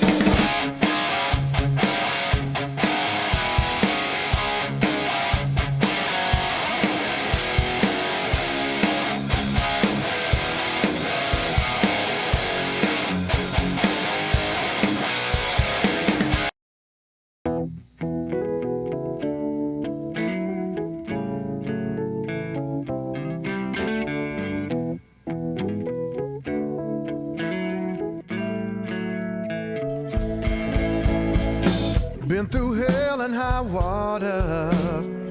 We've been down on our luck. After all we've been through, most would give up. You stood right by me through my darkest days. Though I might have faltered, your love would never stray. So put your hand in mine and cast out all your doubts. 'Cause after all this time, ain't nothing gonna tear us apart. Come hell or high water, we'll always pull through. It's sickness or health, I'll always love you, baby. Come hell or high water, till death do us part. I'll be with you, baby, wherever you are.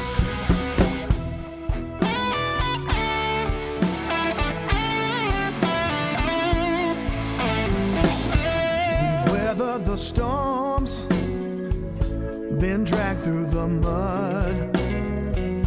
We've been there and back, but we never gave up. Our love is true, stood the test of time.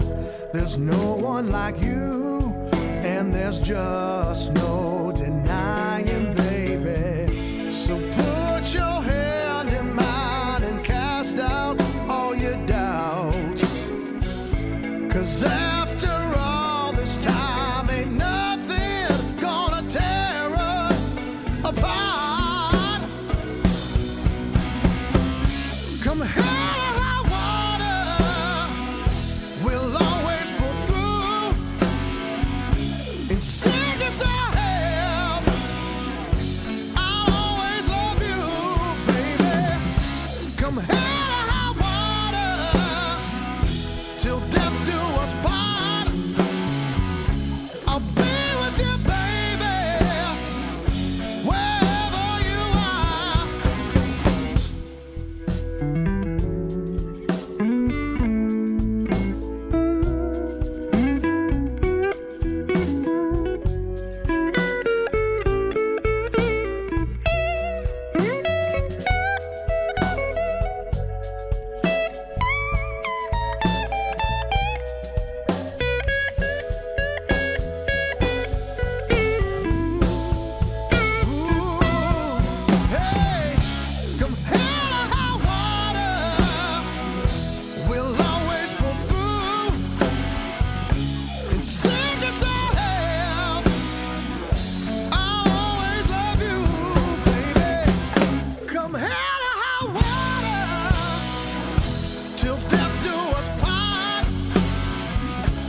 'cause you mean the world to me. Yes, you do.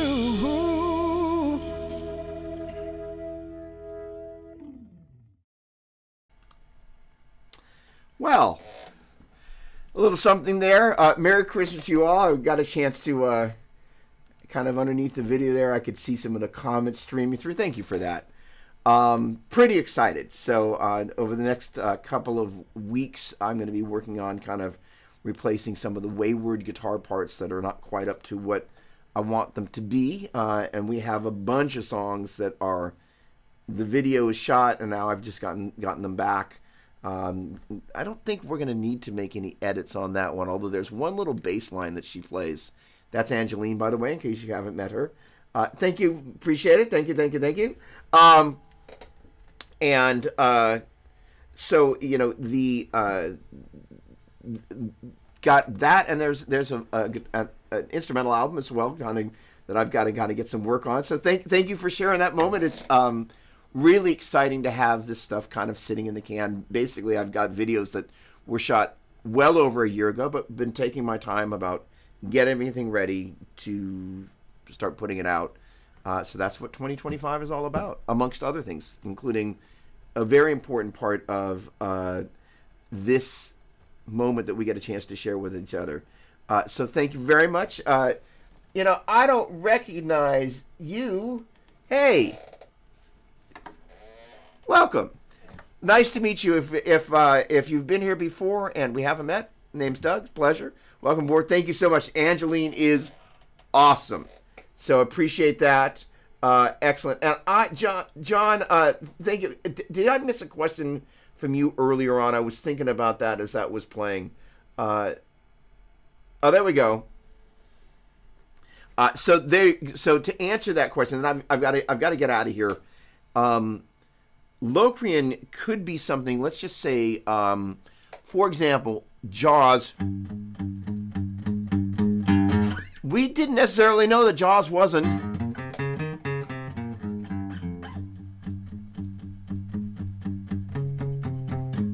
First of all, if you are a metal dude or dudette, Locrian is just a savage mode.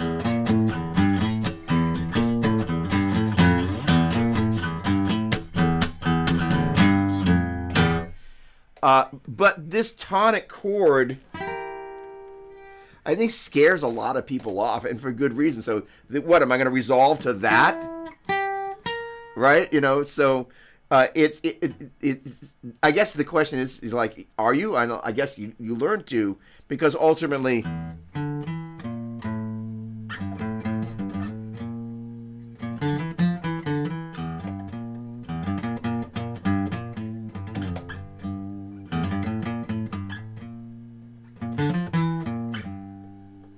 Something kind of like, if I play it like, let's just say when, but I play it,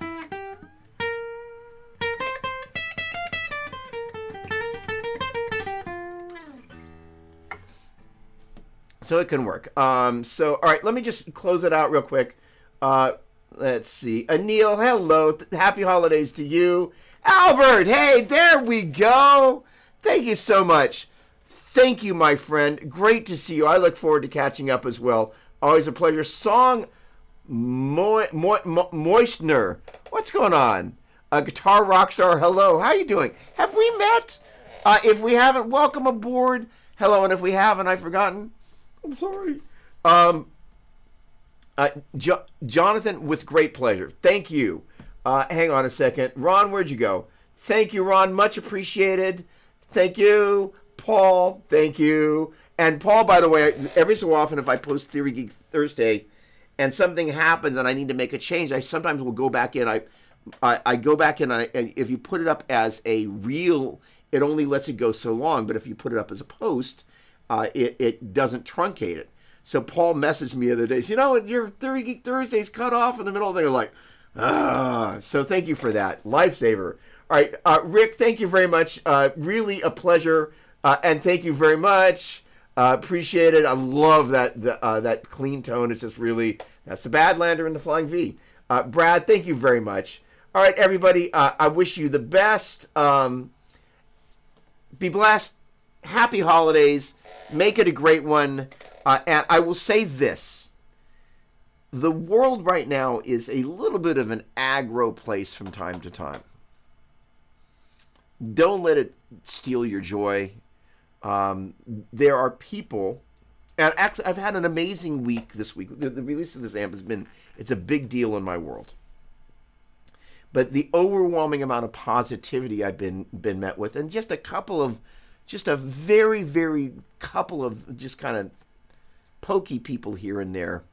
But for the most part, people are really doing pretty good. But there are people that sometimes they just kind of they can't help themselves, and so I kind of am increasingly aware of that. And just what I'm trying to say is, like, don't let people piss on your feet. And if somebody does piss on your feet, you can always have another pair of shoes. And it's just like, there's some folks that there's a reason there's the word killjoy. And some folks just can't help but feel that somehow they have to push back on people. I've been really honestly blessed in this past week that people have been so supportive, welcoming, all of that. But at the same time, every so often somebody will say something pokey, and it's really easy sometimes to respond to the little negative thing as opposed to all the positive. And what I'm trying to say is, like, there's a lot of great things, and different people are in different seasons, and I get that. But I want to encourage you, because there's so much negativity that is around, kind of waiting to pounce on us if we're not really mindful of it. I just want to encourage you, because I feel called to do it. I really, I other than that, it's just like, just don't let people piss on your shoes, right? And if they do, put on a different pair of shoes and move on. It's easy to hang on to the negative stuff, and it's easy to have it affect you. It does. I'm going to talk about Kirk Hammett. For some reason, people just love to, they either, more people started playing guitar because of not just Metallica, but because of Kirk Hammett. But some people just like to beat up on Kirk. And I'm just like, the hell? Don't pick on one of my heroes, right? Go pick on somebody your own size. But, the internet's kind of like that, so if we're not careful, we respond to it. And I just want to encourage you to just be conscious of not letting the negativity get in the way of the joy of music. The fact that it's a really great time of year to celebrate lots of different things for lots of different people. I didn't say it very well, but the sentiment is that keep it. What? Keep it. Oh, come on, Anchorman. Keep it something, whatever. In any case. All right. I love you, all of you. Thank you so much. Just, you make my world so much of a better place. My socks are wet from backlash. Come on. I love it. We're going to get along just fine. All right. It's a funny thing, how it works. Kirk wrote the riff from Enter Sandman, right? I mean, it's as iconic a guitar riff as you'll ever hear. As iconic a riff. He could stop, and he's achieved all of that. There we go. Stay classy, San Diego. Thank you for that, from Ben Tom. Sorry, I've lost my mind. All right. All right. You guys, love you, and gals. Have a great one. I look forward to seeing you next Saturday. Thanks so much.